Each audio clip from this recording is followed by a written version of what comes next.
অভিষেক বন্দ্যোপাধ্যায় সভা রয়েছে মালদায়। আজ মালদায় পরিযায়ী শ্রমিকদের সঙ্গে জনসংযোগে অভিষেক এবং পুরাতন মালদা এলাকার নারায়ণপুর জলঙ্গা পার্কে থাকবেন অভিষেক। প্রায় ৫,০০০ পরিযায়ী শ্রমিকের সঙ্গে সরাসরি কথা। পুশব্যাক হওয়া কালিয়াচকের বাসিন্দা আমির শেখকে আমন্ত্রণ। গতকাল রাতে দলীয় নেতৃত্ব ও বিধায়কদের সঙ্গে বৈঠক করেন। বিভেদ ভুলে একসঙ্গে কাজ করার বার্তা অভিষেকের। আজ মালদায় অভিষেক বন্দ্যোপাধ্যায়। আমার সঙ্গে সরাসরি ইতিমধ্যে রয়েছে প্রতিনিধি, সভাস্থল থেকে রয়েছে সোমক লাহিড়ী। সোমক, এই মুহূর্তে কি ছবি উঠে আসছে?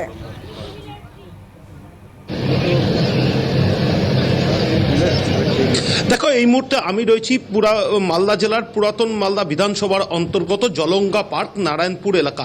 এই এলাকার এই জলঙ্গা পার্কেই আজকে অভিষেক বন্দ্যোপাধ্যায়ের যে জনসংযোগ কর্মসূচি রয়েছে সেই জনসংযোগ কর্মসূচি পালন হবে। দেখতেই পাচ্ছ একদম সভাস্থল কার্যত প্রস্তুত হয়ে গিয়েছে, র্যাম্প তৈরি করা হয়েছে এবং পরিষ্কার র্যাম্পের ওপরে লেখা রয়েছে আবার জিতবে বাংলা। ঠিক অন্যান্য জায়গায় যেরকম দেখা যাচ্ছে, তবে এই যে চেয়ারগুলি দেখতে পাচ্ছ, এই যে চেয়ারগুলি দেখানোর চেষ্টা করছি আমি, এই চেয়ারগুলিতে যারা বসবেন তারা মূলত পরিযায়ী শ্রমিক। প্রায় ৪,৫০০ জন পরিযায়ী শ্রমিককে আমন্ত্রণ জানানো হয়েছে এইখানে এই জনসংযোগ কর্মসূচিতে। অভিষেক বন্দ্যোপাধ্যায় তাদের সাথে বৈঠক করবেন, পাশাপাশি আজকে দুপুরবেলা তাদের সাথে আহারও গ্রহণ করবেন। আমন্ত্রণ করা হয়েছে। গত আগস্ট মাসে একটি ছবি ভাইরাল হয়েছিল, ভিডিও ভাইরাল হয়েছিল বাংলাদেশ থেকে। মালদা জেলার কালিয়াচকের জালালপুরের বাসিন্দা এক পরিযায়ী শ্রমিক আমির শেখ, তাকে বাংলাদেশে পুশব্যাক করে দেওয়া হয় বাংলাদেশি সন্দেহে। তাকে রাজস্থান পুলিশ গ্রেপ্তার করে, সেখানে সে পরিযায়ী শ্রমিকের কাজ করতে গেছিল এবং তাকে সেখান থেকে পুশব্যাক করে দেওয়া হয়। এরপর রাজ্য সরকারের প্রচেষ্টায় তাকে ফেরত আনা হয়। সেই আমির শেখও এই সভায় থাকবে। গত কয়েক বছর আগে মালদার এক পরিযায়ী শ্রমিক আফরাজুল, সে রাজস্থানে নৃশংসভাবে খুন হয়ে গিয়েছিল। তার স্ত্রীকেও আমন্ত্রণ জানানো হয়েছে এই সভাতে। অভিষেক বন্দ্যোপাধ্যায় তার সাথেও কথা বলবেন। আজকে দুপুরবেলা ঠিক ১২টা থেকে ১টার মধ্যে এখানে শুরু হয়ে যাবে তার কর্মসূচি এবং আজকেই যা কর্মসূচি আজকেই রয়েছে তার প্রস্তুতিও শুরু হয়ে গেছে। কড়া নিরাপত্তার ব্যবস্থা করা হয়েছে। ইতিমধ্যেই যারা পুলিশ এবং গোয়েন্দা দপ্তর আছে তারা এসে সমস্ত নিরাপত্তা ব্যবস্থা খতিয়ে দেখছেন। পাশাপাশি জেলার নেতৃত্ব যারা রয়েছে তারাও থাকবেন এই সভাতে। গতকালকেই অভিষেক বন্দ্যোপাধ্যায় মালদা জেলায় এসে পৌঁছেছে। মালদা শহর থেকে কিছুটা দূরে নারায়ণপুর এলাকায় একটি বেসরকারি হোটেলে জেলার প্রথম সারির যারা নেতৃত্ব রয়েছেন তারা এবং জেলার যারা বিধায়ক রয়েছেন তাদেরকে নিয়ে তিনি বৈঠক করেন। উপস্থিত ছিলেন মালদা জেলা পরিষদের সভাধিপতি। সেখানে অভিষেক বন্দ্যোপাধ্যায় কার্যত বার্তা দেন এই সময় একে অপরের বিরুদ্ধে অভিযোগ না তুলে এবং সমস্ত বিভেদ ভুলে দলকে একত্রিত করে এবং মানুষকে একত্রিত করে আগামী দিনে যে কাজ করতে হবে, কারণ সামনে বড় লড়াই রয়েছে, বিধানসভার লড়াই, এবং সেই লড়াই জিততে গেলে সমস্ত দলকে একত্রিত হয়ে কাজ করতে হবে, এই বার্তাই দিয়েছেন অভিষেক বন্দ্যোপাধ্যায়। একেবারেই তাই, এবং এরই পাশাপাশি গতকালকেও তিনি একই বার্তা দিয়েছিলেন এবং আজকেও কি তিনি একই ধরনের বার্তা? অর্থাৎ গতকাল দেখা গিয়েছে তিনি একেবারে পরিযায়ী শ্রমিক যারা রয়েছেন তাদের বাড়িতে গিয়েছেন, তাদের সঙ্গে একসাথে আহার করেছেন। একেবারে নজিরবিহীন সেই ছবি আমরা দেখেছি।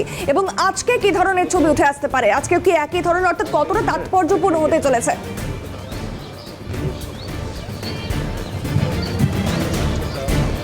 দেখো, গতকালকে তিনি উত্তর দিনাজপুর জেলায় গেছিলেন, দক্ষিণ দিনাজপুর জেলায় গেছিলেন। মালদা জেলাতে প্রতিদিন হাজার হাজার মানুষ পরিযায়ী শ্রমিক হয়ে ভিন রাজ্যে কাজ করতে যায় এবং মাঝে মধ্যে এই খবর উঠে আসে ভিন রাজ্যে কাজ করতে গিয়ে মালদা জেলার শ্রমিক আক্রান্ত হয়েছে, কোথাও দুর্ঘটনায় তাদের মৃত্যু হয়েছে। অর্থাৎ মালদা জেলায় যে পরিমাণ পরিযায়ী শ্রমিক ভিন রাজ্যে কাজ করতে যায়, অর্থাৎ সেই সংখ্যাটা যথেষ্ট বেশি এবং প্রায় ৪,৫০০ পরিযায়ী শ্রমিককে আমন্ত্রিত করা হয়েছে। এছাড়াও প্রচুর পরিযায়ী শ্রমিক যারা নিজে থেকে আসতে পারেন এই সভাতে। আজকে দুপুরবেলা তাদের সাথেও আহার করার কথা আছে অভিষেক বন্দ্যোপাধ্যায়ের। পাশাপাশি একটি বৈঠকও করার কথা আছে। তাদের কি সমস্যা, আগামী দিনের তারা কিভাবে চলবে, দেখতেই পাচ্ছ নিরাপত্তা রক্ষীরা চলে এসছে। তারা এখানে সমস্তটা চেকিং করে নিচ্ছে, কারণ এখানে ভিআইপি আসবেন, স্বাভাবিকভাবেই সমস্তটা চেকিং করে নিচ্ছেন। একেবারে সকাল থেকেই এখানে সমস্ত বোম স্কোয়াড থেকে শুরু করে যারা আসেন তারা এসছেন, তারা সমস্তটা চেকিং করে নিচ্ছেন। আমরা সেই দেখেছি বিগত দিনে এবং মালদায় তৃণমূলের গোষ্ঠীদ্বন্দ্ব বারংবার প্রকাশ্যে এসেছে এবং একাধিক তৃণমূল নেতৃত্বকে তাদের মৃত্যু পর্যন্ত হয়েছে এই গোষ্ঠীদ্বন্দ্বের কারণে। এবং গতকালকে তিনি যেই বৈঠক করেছিলেন জেলা নেতৃত্বদের সঙ্গে, ঠিক কি বার্তা দিয়েছেন তিনি জেলা নেতৃত্বদের সঙ্গে যেই বৈঠক তিনি করেছিলেন?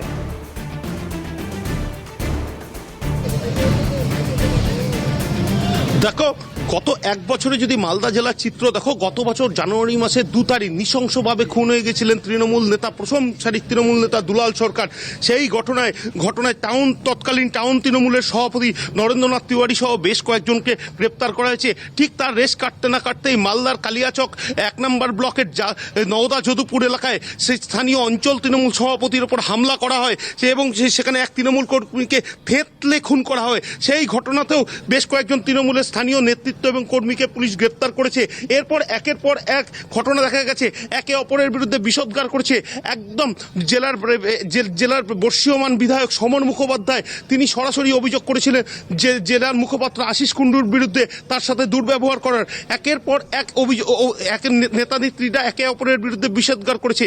এই পরিস্থিতির মধ্যে অভিষেক বন্দ্যোপাধ্যায় কালকে জেলার প্রথম সারির যারা নেতা রয়েছেন কৃষ্ণেন্দু নারায়ণ চৌধুরী থেকে শুরু করে জেলা সভাপতি আব্দুর রহিম বক্সি সহ অন্যান্য বিধায়ক, জেলা পরিষদের সভাধিপতি সহ অন্যান্য নেতৃত্বদেরকে ডেকে পাঠান মালদার থেকে কিছুটা দূরে একটি বেসরকারি হোটেলে যেখানে তিনি রয়েছেন এবং সেখানে তাদের সাথে বৈঠক করেন। সেখানে যেটা অভিযোগ উঠে আসছে যে একে অপরের বিরুদ্ধে যখন বিষোদ্গার করা শুরু করে নেতারা, সেই সময় অভিষেক বন্দ্যোপাধ্যায় পরিষ্কার বার্তা দিয়ে দেন এই মুহূর্তে সামনে বিধানসভা নির্বাচন, এই সময়টা একে অপরের বিরুদ্ধে বলার সময় নয়, একত্রিত হয়ে কাজ করতে হবে, দলকে একত্রিত হয়ে কাজ করতে হবে, একে অপরের পাশে দাঁড়াতে হবে এবং আগামী বিধানসভা নির্বাচনের লড়াই একসাথে। আবারও সমক এবং তার আগে আপনাদের জানাবো যেখানে টিএমসি যুব সভাপতি সেই বৈঠকের পর কি বার্তা দিয়েছেন শুনবো। নির্বাচন সকলকে একত্রিতভাবে একসাথে চলে বিজেপি, কংগ্রেস এবং সিপিএমের বিরুদ্ধে জোরদার প্রচারে নামতে হবে এবং তার পাশাপাশি সামনে কিছু পরিযায়ী নেতারা বিভিন্ন জায়গা থেকে আসবে, বিজেপির তরফ থেকে প্রধানমন্ত্রী বা কংগ্রেসেরও কয়েকজনের আসার কথা আছে। তাদের বিরুদ্ধে আমরা জেলা নেতৃত্ব জানিয়েছি যে আমাদের পাল্টা সভা করার জন্য তিনি নির্দেশ দিয়েছেন। সামনের কিছুদিনের মধ্যেও আমাদের এখানে একটা বড় সভা হতে যাচ্ছে, পাল্টা সভা। আবারও চলে যাব, সমক রয়েছে সঙ্গে। সমক, এবারে যেটা জানতে চাইবো, রীতিমতো মালদায় এক বড় ফ্যাক্টর রয়েছে কংগ্রেস, কারণ বিভিন্ন জায়গায় এখনো কংগ্রেসের রয়েছে এবং সেক্ষেত্রে এই বিষয়টি নিয়ে মোটামুটি এই বিষয় নিয়ে কোনো বার্তা দিতে পারেন অভিষেক বন্দ্যোপাধ্যায়? কতটা তাৎপর্যপূর্ণ হতে চলেছে?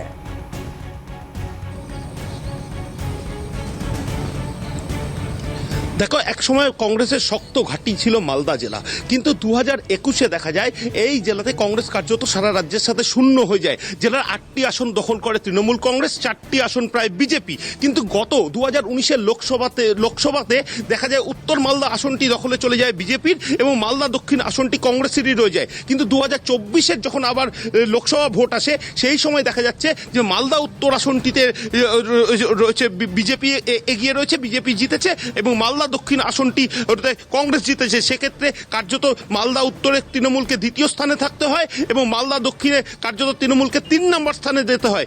এই পরিস্থিতির মধ্যে দেখা যাচ্ছে জেলার যে 12টি বিধানসভা কেন্দ্র রয়েছে, একমাত্র চাঁচল বিধানসভা কেন্দ্রে কিছুটা এগিয়ে রয়েছে তৃণমূল সামান্য ভোটে। বাকি অন্যান্য প্রত্যেকটা বিধানসভা কেন্দ্রের যে বিধানসভা ওয়াইজ যে লোকসভা ভোটের ফল রয়েছে, তাতে দেখা যাচ্ছে প্রত্যেকটাতে কোনোটাতে কংগ্রেস এগিয়ে রয়েছে, কোনোটাতে বিজেপি এগিয়ে রয়েছে। এবং তৃণমূলের অভিযোগ এই জেলাতে কংগ্রেস বিজেপির একটি সেটিং রয়েছে এবং সেই সেটিং প্রকাশ্যে আনার জন্য তিনি কি বার্তা দেন, এখন জেলা নেতৃত্ব কার্যত সেই অপেক্ষায় রয়েছেন। একেবারেই সমক, এবং তৃণমূলের নেতৃত্বদের তরফ থেকে কি বার্তা পাওয়া যাচ্ছে, তারা কি বলছে, তারা কতটা আশাবাদী, কি জানা যাচ্ছে?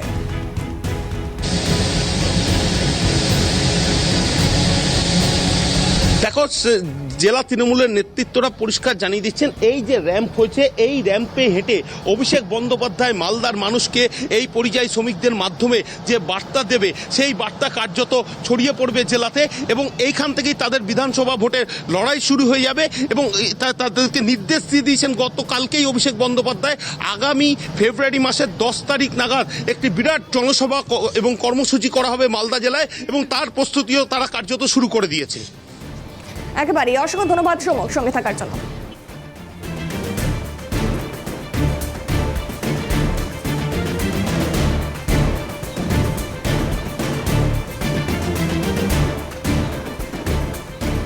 একেবারে যেই ছবি আপনাদের দেখাবো, রীতিমতো আমির শেখ, কালিয়াচকের আমির শেখকে তাকে বাংলাদেশে পুশব্যাক করা হয়েছিল এবং তাকে ফেরত আনা হয়েছে ইতিমধ্যেই। এবং এই নিয়ে কিন্তু আবারও রীতিমতো যেই ব্যক্তিকে অর্থাৎ আমির শেখ তাকে পুশব্যাক করা হয়েছিল এবং বিভিন্ন মানুষ একের পর এক অনেককেই দেখা গিয়েছে তাদেরকে পুশব্যাক করা হয়েছে। এবং এই সভা আজকে পরিযায়ী শ্রমিকদের নিয়ে যেই সভা রয়েছে সেখানে কিন্তু তাকে অর্থাৎ কালিয়াচকের বাসিন্দা আমির শেখকে আমন্ত্রণ জানানো হয়েছে দুপুরে 1টা নাগাদ।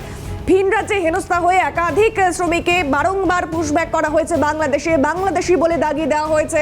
এবং সেরকমই একজন ব্যক্তি এই আমির শেখ, যাকে পুশব্যাক করা হয়েছিল বাংলাদেশে, এবং তাকে ইতিমধ্যেই ফিরিয়ে আনা হয়েছে। এবং পাশাপাশি আজকের যেই সভা রয়েছে সেখানে তাকে আমন্ত্রণ জানানো হয়েছে।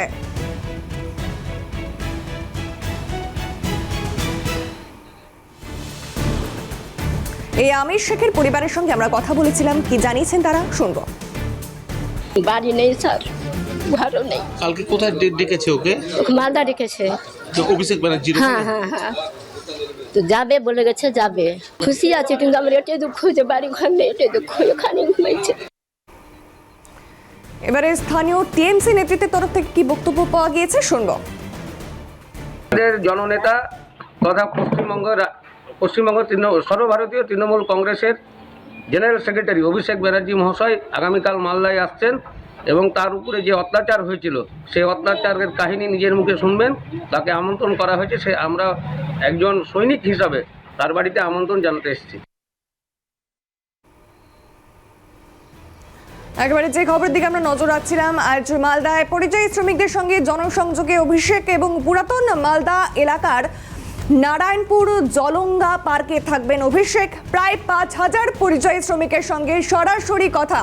বেলা 12টা নাগাদ জলঙ্গা পার্কে অভিষেক। পুশব্যাক হওয়া কালিয়াচকের বাসিন্দা আমির শেখকে আমন্ত্রণ। দুপুর 1টা নাগাদ ভিন রাজ্যে হেনস্থা হওয়া পরিযায়ী শ্রমিকদের সঙ্গে মধ্যাহ্নভোজ। গতকাল রাতে দলীয় নেতৃত্ব ও বিধায়কদের সঙ্গে বৈঠক করেন। বিভেদ ভুলে একসঙ্গে কাজ করার বার্তা দিয়েছেন অভিষেক বন্দ্যোপাধ্যায়।